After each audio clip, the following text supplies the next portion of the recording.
is my chili harvest today.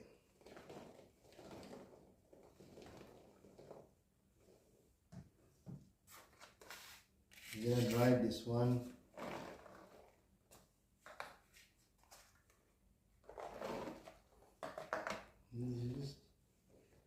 Wala. Kadaghan. This is, Napakarami. ito po yun guys. Mga kabistak, ito po yun. Medyo marami siya. So marami pa doon yung mga ano na malapit ang mahinog.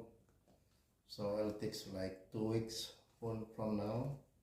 Harvest tayo ulit mga kabistak. Yeah, good for the